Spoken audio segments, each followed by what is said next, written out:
시간 가능하시다면 자리에서 일어나셔서 찬양하며 주님의 보좌 앞에 서시겠습니다.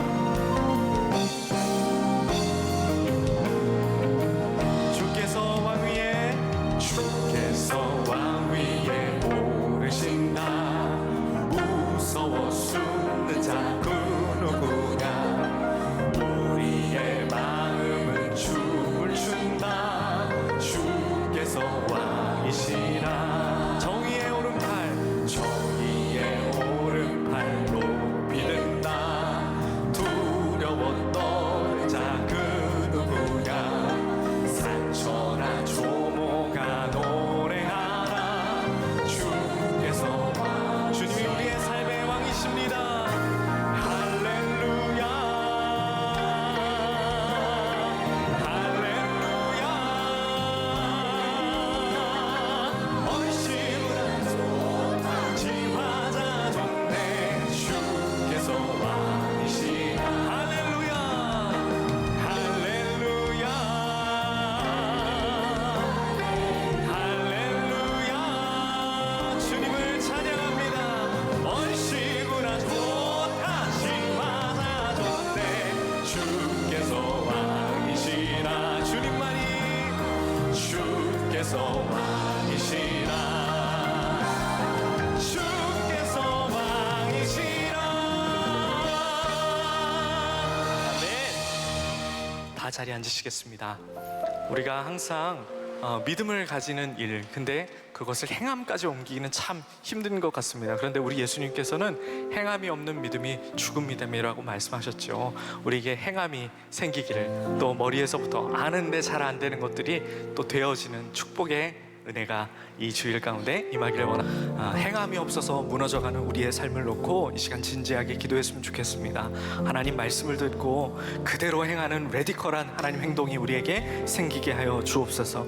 일상 속에 성실과 경건이 우리 마음에 자리 잡게 하여 주시고, 삶으로 복음을 전한 이들처럼 우리도 작은 실천으로 주의 사랑을 나타내며 살게 하여 주시옵소서. 우리 주여 한번 외치시고 기도하겠습니다. 주여 아버지 하나님, 우리를 통하여 말씀을 듣고 행하는 레디컬한 행동이 우리에게 있어지길 원합니다.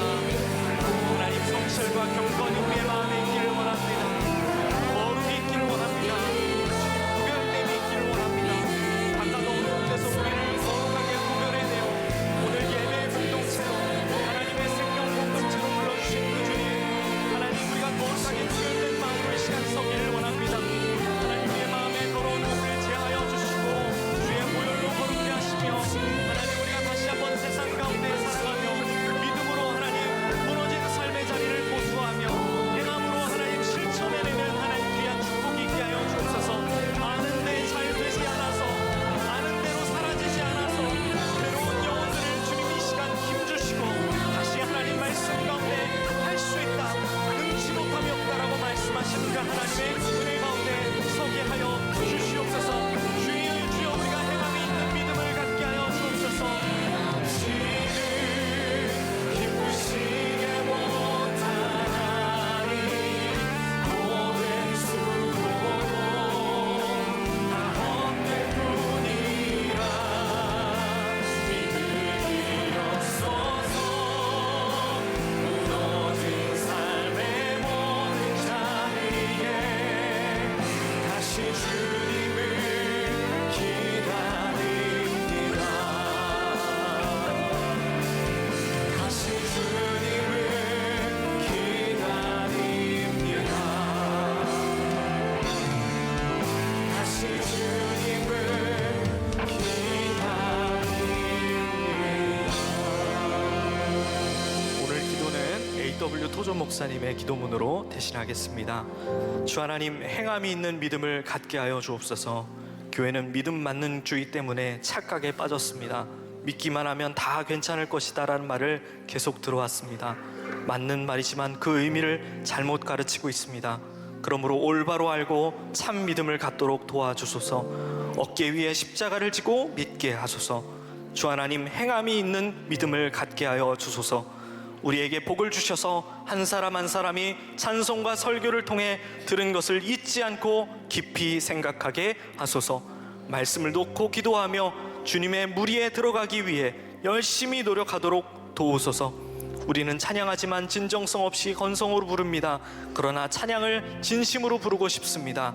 우리도 당당히 성도의 무리에 있기를 원합니다. 예수 그리스도의 이름으로 구합니다. 아멘.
자, 이제 시리즈 6번째 설교니까 여러분들이 기억하고 있을 것 같아요. 우리들이 이 연대 하나는 기억하고 말씀을 듣자 그랬죠. 그 연대가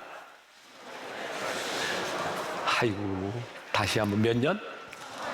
네, 1885년은 우리나라에 공식적으로 선교사가 들어온 그 해이고, 그 3주 설교는 그 전에 있었던 선교의 역사를, 그리고 나머지 3번째 주간은 그 이후에 있었던 선교의 역사를 나누고 있습니다.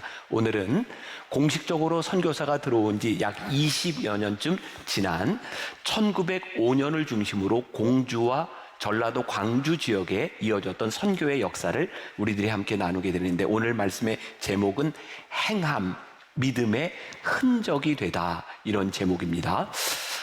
행함이 얼마나 우리들의 믿음에서 중요한가, 오늘은 제가 행함 쪽에 강조를 두고 말씀을 나누려고 합니다. 지난주에 제가 설교하면서 선교에서 프레젠스, 현존 선교에 대한 이야기를 했어요. 우리가 있는 곳에서 어떻게 성육신한 하나님, 그리고 복음을 우리들이 살아낼 것이냐에 대한 부분이죠.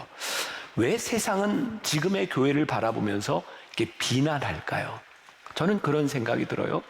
우리가 믿고 있는 복음이 잘못돼서가 아니라 세상은 우리들이 말하는 복음을 들으려기보다는 우리들이 복음으로 살아가는 모습을 보고 싶어 한다는 거예요. 그래서 오늘 이 행함이라고 하는 것은 믿음과 배치되는 것이 아니라 우리의 믿음을 어떻게 우리들이 행함으로 살아낼 것이냐에 대한 이야기가 될 겁니다. 그 한태환 목사님이라고 한 분이 쓴 예와 포커스라고 하는 책에 이런 이야기가 나와요. 어떤 그 잡화점의 그 주인이 들어오는 손님에게 이런 이야기를 합니다. 요번에 우리 마을에 새로 부임한 목사님의 설교가 아주 좋습니다. 그랬더니 이 사람이 물어보는 거예요. 아니, 설교가 어떻게, 무엇이 좋은데요? 근데 제가 잘 모르겠는데요, 그 교회 다니는 사람들이 요즘 외상값을 잘 받습니다. 이렇게 이야기를 해요. 너무나 뻔한 그런 이야기일지 모르지만, 세상이 우리를 바라보며 목사님 설교가 좋아요, 세상이 우리를 바라보며 교회가 정말 제대로 되고 있고 믿음이 좋아요 라고 하는 것을 어떻게 보는가? 그들은 우리들이 전하는 복음을 통해 아는 것이 아니라 복음을 들은 사람들이 어떻게 살아가느냐를 통해서 이야기하게 되는 겁니다. 그래서 우리의 행함이 우리의 믿음을 증명할 수 있다고 하는 것, 그 행함에 포커스를 둡니다. 제가 그동안 설교하면서 제일 많이 여러분들에게 소개했던 책 중에 하나가 있습니다. 쉐인 클레어본이 쓴 믿음은 행동이 증명한다라는 책이에요. 이 책에 이런 말이 나와요. 우리는 얼마든지 가난한 사람을 도울 수 있습니다. 그리고 그렇게 하면 세상 사람들에게 칭찬을 받습니다. 하지만 예수님처럼 살면 세상은 우리를 십자가에 못 박을 것입니다. 제가 오늘 착함에 대한 이야기를 많이 할 겁니다. 착함 굉장히 중요합니다. 그리고 예수 믿는 우리가 착하게 살아가는 것 굉장히 중요합니다. 그러나 우리가 착함으로 구원을 받는 것은 아닙니다. 착한 게 중요하긴 한데 착함이 우리의 믿음은 아닙니다. 그런데 한 가지 분명한 것은 우리들이 믿음으로 구원을 받고 은혜를 받은 사람이라면 우리들의 삶에서 착함으로 나타나야 되는 거죠. 제가 지난주에 여러분들에게 드라마 얘기 하나 했죠. 폭삭 속았수다. 제가 요즘 사람들하고 이렇게 만나서 얘기하면 4명에 3명 정도는 보았거나 보고 있는 것 같아요. 그 아버지 양관식이라고 하는 사람이 얼마나 아버지로서 또 남편으로서 그런 착한 삶을 살아갔는가. 그리고 사람들이 그 드라마를 보면서 이렇게 열광하는 것 중에 하나가 역시 사람들의 마음 가운데는 착한 착함에 대한 그런 갈구가 있구나라는 생각을 하게 돼요. 저는 제 아내하고 굉장히 관계가 좋습니다. 그리고 제 아내가 저를 굉장히 좋아합니다. 근데 지난주에 그런 얘기를 해요. 내가 자기를 참 좋아하는데 나도 양관식이 필요해. 그 드라마를 안 본 사람은 몰라요. 이건 한번 보세요. 정말 좋은 드라마. 착함에 대한 이야기를 하고 있거든요. 우리가 이 세상에 하나님을 믿는 사람으로서 어떻게 이 세상을 바꿀 수 있는가? 복음을 믿고 살아가는 우리의 믿음의 사람들이 어떻게 살아가는가? 교회가 헌금을 모아서 어려운 사람들에게 도와주고 내가 당신들을 도왔습니다 라고 하는 것이 아니라 우리들이 어떻게 그곳에서 믿음의 사람으로서의 우리들의 삶을 보여줄 수 있느냐고 하는 거죠.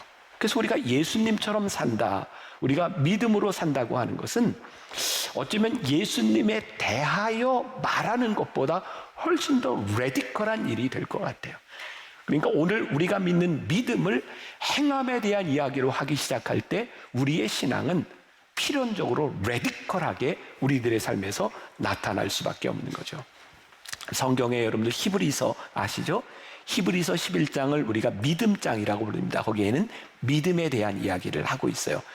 그런데 그 믿음장이라고 불리우는 히브리서 바로 다음 성경이 뭐냐면 야고보서입니다. 야고보서는 행함을 강조하고 있어요. 이게 어떤 의도가 있을까? 아니면 우연히 순서가 이렇게 들어갔을까? 종교개혁가 말틴 루터는 그가 그런 기치를 내걸죠. 믿음으로, 오직 의인은 믿음으로 산다. 당시 로마 교회는 의를 강조했고 행함을 강조했고 뭐 면죄부를 팔면서 우리들의 행함으로 무엇을 얻을 수 있다고 생각했죠. 그래서 율법적이 되고 그리고 바리새적인 사람들이 되기 시작했어요. 그런 의미에서 말틴 루터가 아니다, 구원을 받는 것 오직 의인은 믿음으로 산다고 하는 것은 옳은 것입니다. 그래서 말틴 루터는 야고보서를 지푸라기 서신이라고 부르기도 했어요. 근데 야고보서를 보면서 제가 깨닫는 게 있어요. 야고보서 말씀 가운데 끊임없이 이야기하고 있는 것이 야고보서는 은혜와 믿음을 무시하는 것이 아니라 믿음으로 사는 사람의 삶을 증명할 수 있는 것은 행함이라고, 우리가 은혜를 받았으면 은혜에 합당한 삶을 살아야 된다고 우리들에게 이야기하고 있는 거예요. 어쩌면 지금 우리들이 믿고 있는 우리의 신앙이 반쪽짜리가 되어서 우리의 믿음을 올바로 이야기하지 못하고 있는 것은 아닌가. 자, 오늘 본문 말씀 22절에 보니까 이렇게 되어 있죠. 너희는 말씀을 행하는 자가 되고 듣기만 하여 자신을 속이는 자가 되지 말라. 오늘 우리가 말씀을 듣고 은혜를 받았어.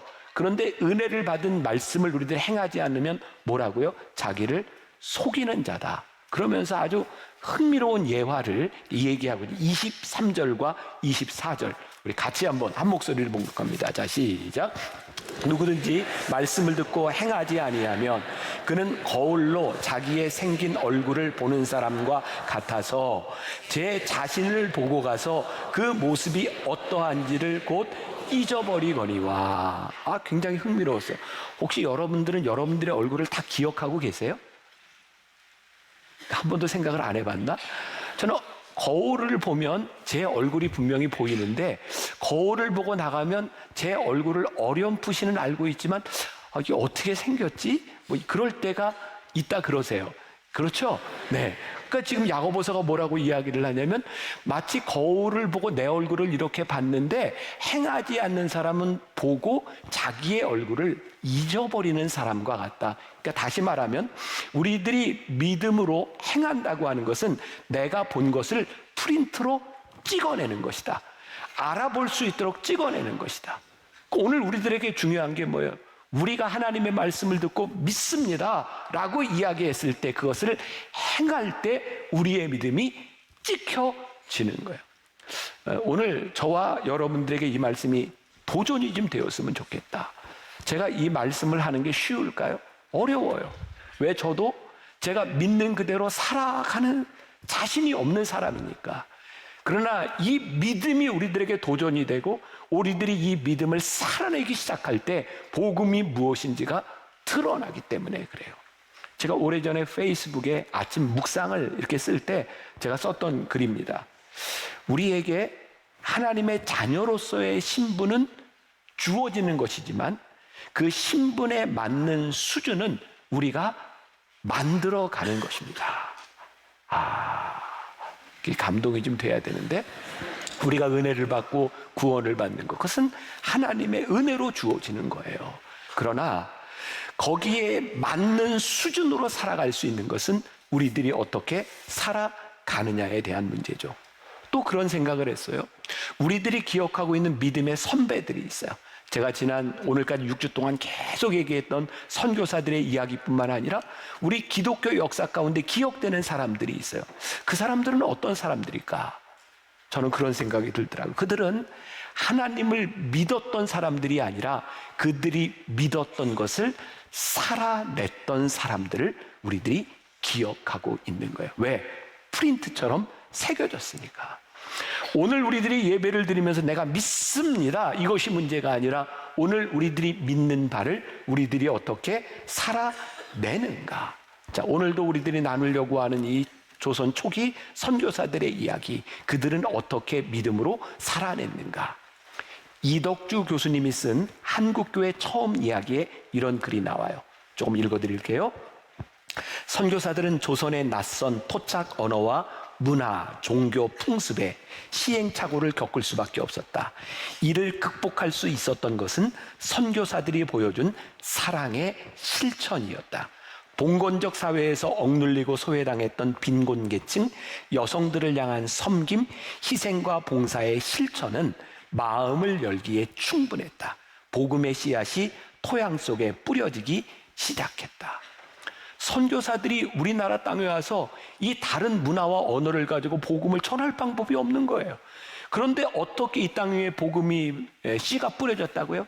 그들의 사랑의 실천을 통하여 이 땅에 복음이 뿌려졌다는. 아마 저뿐만 아니라 많은 분들이 옛날에 연탄길이라는 책을 아마 보았을 거예요. 이철환 씨가 쓴 그 책을 보면서 사람들이 많이 감동했고, 저도 그 책을 보면서 이렇게 눈물을 지었던 그런 글들이 있어요. 연탄길이라고 하는 책은요, 정말 착한 이야기입니다. 그리고 요즘 저는 그래, 사람들은 아직도 이 착함에 열광을 하고 있구나. 우리들이 생각할 때는 지금 우리나라의 이런 상황들을 보면서 양극단에 있는 사람들의 목소리가 굉장히 큰 것 같은데, 사실은 그 중간지대에 있는 대부분의 사람들은 정말 착한 복음을 살아내는 사람들에게 열광하고 있구나. 저는 복음의 능력은 복음을 살아내는 사람들을 통해서 나타나는 것이고, 여러분들이 이 땅을 살아가면서 분명한 기준이 있어요. 목소리가 큰 사람이 복음의 이야기가 아니라 그 사람에게서 복음의 내용들이 보여지고 있는가, 복음을 살아내고 있는가, 하나님의 사랑이 보여지고 있는가를 우리들이 보기 시작할 때 우리의 신앙이 올바로 서서 흔들리지 않을 것이라는 생각이 들어요. 조선 초기에 선교사들의 이야기, 부흥의 이야기를 보면서 제가 깨닫게 되는 건 그들의 삶에 신실함이 있었다라는 생각이 들어요. 오늘은 이제 공주 지역을 중심으로 한 선교의 이야기인데, 샤프 선교사와 그의 아내였던 앨리스 샤프에 대한 이야기를 하려고 합니다. 그들의 삶은 일회적인 사건으로 끝났던 것이 아니라 그들의 삶을 통하여 우리 조선의 백성들의 마음에 새겨졌고, 그것을 통하여 교회의 부흥의 역사가 시작되는 것을 보게 됩니다. 자, 1885년 우리나라에 공식적인 복음이 들어왔는데, 공주 지역에 이 샤프 선교사가 처음 들어온 건 1904년이었습니다. 1905년이 되어서 이게 신혼으로 들어왔던 이 샤프 선교사가 공주고 지역에 선교사 숙소를 짓습니다.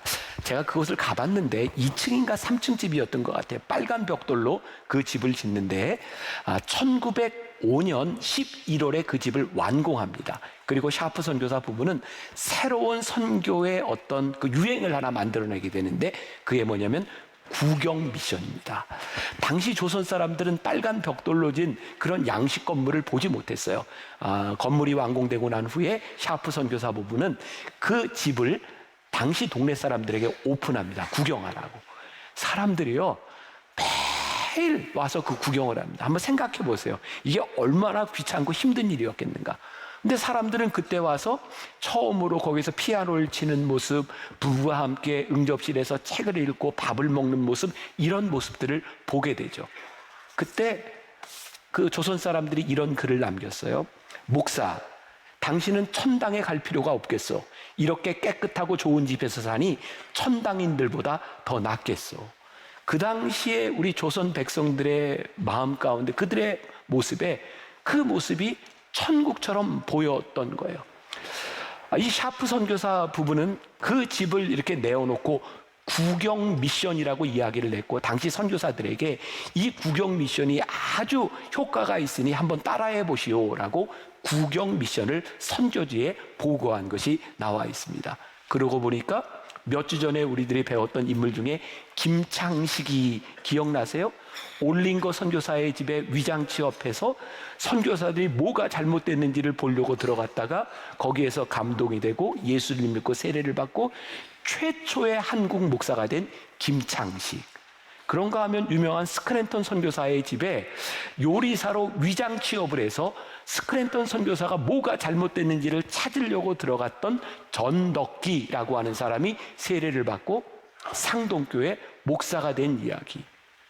그러고 보니까 이 땅 위에 있었던 선교의 역사들은 사실은 복음을 들었기 때문이 아니라 복음을 살아냈던 선교사들의 모습을 바라보며 복음을 받아들였던 이야기들을 우리들이 보게 돼요.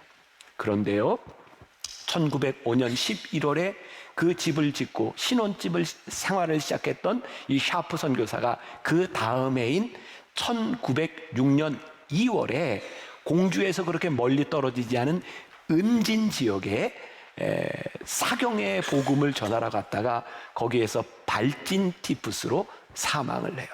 한국에 들어온 지 2년 조금 넘었을 때입니다. 여러분, 그런 생각 들지 않으세요? 하나님, 저런 사람은 병이 걸렸으면 낫게 해주셔야지 어떻게 그 병으로 죽게 만드십니까? 그리고 진짜 그 샤프 선교사의 죽음을 보면서 우리 조선 사람들 중에 이런 생각을 했던 거예요. 어떻게 저런 사람이 죽을 수 있냐고, 천국 사람도 죽는구나 라고 하면서 실망한 사람들이 있었는데, 실망한 사람보다는 그 천당 같은 집에서 살면서 어려운 사람들 찾아다니면서 복음을 전했던 샤프 선교사에게 훨씬 더 많은 감동을 받게 되고 마음을 열게 돼요. 1906년 샤프 선교사가 죽었을 때에 그의 아내 앨리스 샤프는 20대 초반이에요. 다시 미국으로 갑니다. 네, 2년을 지나다가 1908년 다시 혼자 몸으로 한국 땅에 돌아와서 30년 동안 선교 사역을 해요. 그래서 공주의 유명한 영명학교를 짓게 되는데, 제가 우리 교인들과 함께 그 영명학원에 가서 그 이야기를 다 듣고 거기를 돌아본 적이 있어요. 여러분, 샤프 선교사가 키운 제자 중에 제일 유명한 사람이 유관순이에요. 양녀로 삼았죠.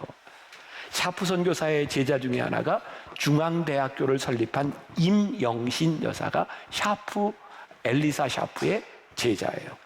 최초의 여자 목사였던 전 밀라가 엘리사 샤프의 제자예요. 우리나라 여성교육자 박화숙, 최초의 우리나라 경찰서장을 지난 노 마리아 같은 사람들이 다 앨리스 샤프의 제자가 됩니다. 그때 한국 사람들이, 조선 사람들이 이 앨리스 샤프의 이름을 지었어요. 사에리시, 사랑의 이치를 보여준 사람이라는 이름을 지어줍니다. 제가 그게 너무 감동적이고 좋아서 그곳에 갔다가, 아마 제가 그 사에리시 샤프 선교사 기념 예배 때 제가 공주 영명학원에 가서 다시 이렇게 말씀을 전한 적이 있어요. 제 말씀을 듣다가 갑자기 저에게 그런 감동이 되었어요. 제가 10여 년 전 우리 교인들을 데리고 정동에서 시작해서 강화도, 인천, 여기 공주 이런 지역을 4박 5일 동안 다 이렇게 방문하면서 이야기를 듣고 이제 뭐 맛집에도 가고 했었는데, 이건 내가 우리 교인들을 위해서 다시 한번 이 코스를 오픈해야 되겠다. 별로예요? 제가 다시 한번 그래서 모집을 해서 우리 교인들과 한번 가려고 그러고요. 그리고 또 말씀을 전하다 그런 생각이 들었어요. 우리들이 요즘 많이 이렇게 놀러 다니고 여행 다니는데, 이 말씀 속에 언급되었던 그 지역들을 여러분들이 한번 찾아가서 그 이야기를 좀 듣고 그 마음이 어땠을까를 한번 볼 수 있는 기회가 되었으면 좋겠다. 우리 기독교 역사 가운데 믿음으로 죽은 사람도 있고요. 믿음으로 살아간 사람이 있어요. 한번 물어봅시다. 믿음으로 죽는 게 쉬워요? 믿음으로 사는 게 쉬워요? 대답 안 해도 괜찮아요. 저와 여러분들, 정말 내가 예수님 믿는 믿음으로 그래 내가 순교하지. 어쩌면 우리의 믿음을 가지고 한번 딱 맘 놓고 순교하는 것은 쉽지 않지만 그렇게 어려운 일은 아닐 것 같아요. 근데 우리가 평생 이 믿음을 살아낸다고 하는 것은 결코 그렇게 쉬운 일이 아닐 것 같다는 생각이 들어요. 자, 여러분들에게 사진을 하나 보여드려요. 공주에 가면 제가 이제 보고 왔던 교회 중에 저기 보면 협산자 예배당이라고 써 있는데 저렇게 기역자로 되어 있죠. 당시의 교회는 저렇게 기역자로 만들어졌었는데 이유는 남자와 여자가 한 곳에서 예배 드릴 수 없기 때문에 가운데 강단을 이렇게 만들어 놓고 가운데 막을 가리고 남자 여자가 나누어서 이렇게 예배를 드렸습니다. 초창기의 교회 형태입니다.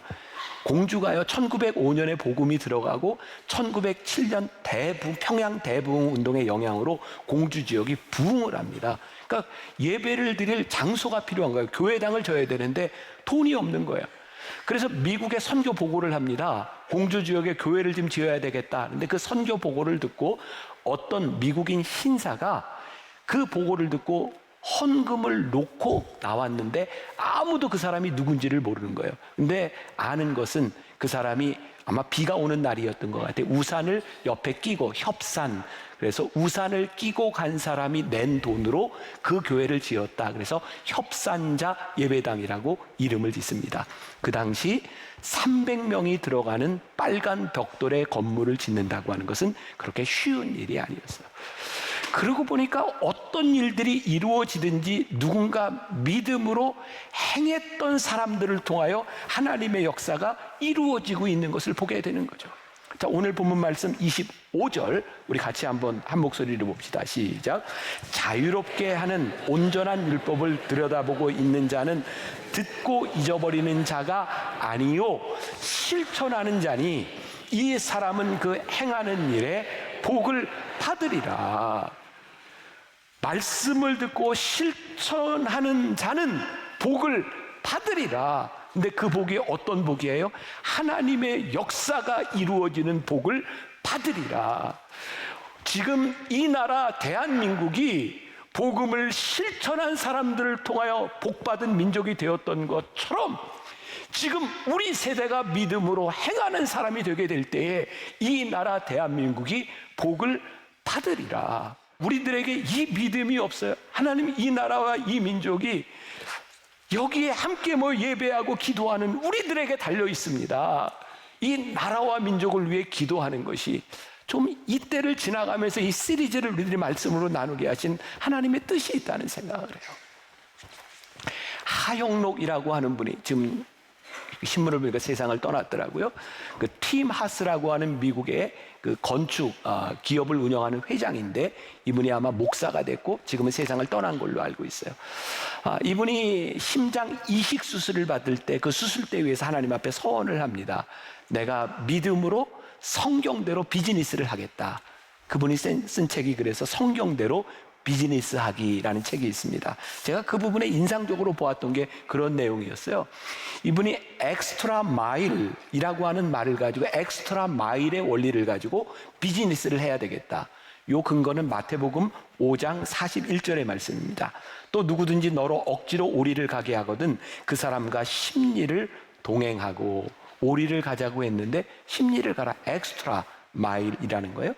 또 이런 표현을 쓴다. beyond door라고 하는 말을 쓰는데 이 말은 내가 사람들을 배웅할 때 여기서 안녕할 수 있지만 beyond door 문 밖에 나가서까지 배웅해 주는 거. 이게 엑스트라 마일이라는 거예요. 이 팀 하스 이 회장은 직원들을 이렇게 채용할 때 묻는답니다.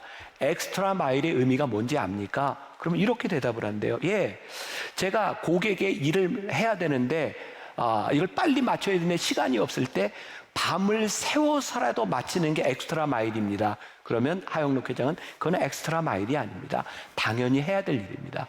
엑스트라 마일은 이런 겁니다. 연인들이 이렇게 연애를 하는데 여자가 남자에게 이렇게 합니다. 자기야, 커피 좀 사다 줘. 그러면 남자가 가서 커피를 사가지고 오면서 쿠키까지 가져다 주는 게 엑스트라 마일이다. 그 요구한 것 이외의 것을 해주는 것이 엑스트라 마일이다. 우리들이 비즈니스를 하는데 엑스트라 마일, 그렇게 비즈니스를 하면 틀림없이 성공할 것이다 라고 하는 비즈니스의 원리를 이야기하고 있는 거예요. 우리 그리스도인으로 살아가는데 우리들이 마땅히 사람들이 기대하는 것, 그 이상을 살아내는 것이 엑스트라 마일인 거예요. 하나님께서 우리들에게 복음의 삶을 살아가라고 하는 것이 무엇이냐면, 너희들이 생각하는 마땅한 것을 넘어서서 살아가 보아라. 제가 조금 전에 예배 때도, 토요 예배 때도 우리 교인들에게 그런 도전을 냈고, 저에게도 그런 얘기. 하나님, 우리가 오늘 이 예배를 마치고 나서 일주일을 세상에서 살아가는 동안 엑스트라 마일을 한번 살아보겠습니다. 이 땅 위에 선교사들이 살았던 삶이 그렇게까지 살지 않아도 되는데, 그렇게 살았던 사람들을 통해서 복음이 전해졌던 것처럼 우리가 엑스트라 마일을 한번 살아내게 하여 주옵소서. 제가 영명학원에 가서, 여러분들 공주에 갈 기회가 있으면 한번 찾아가 보세요.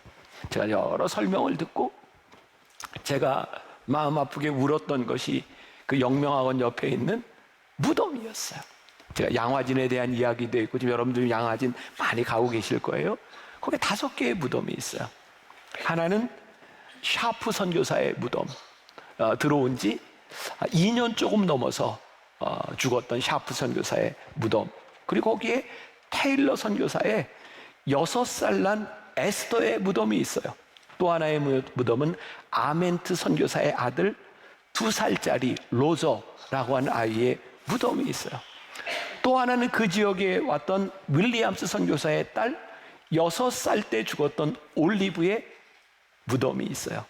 또 하나의 무덤이 있는데, 5번째 무덤이 우광복 윌리엄스 선교사의 아들의 무덤이 거기에 있더라고요.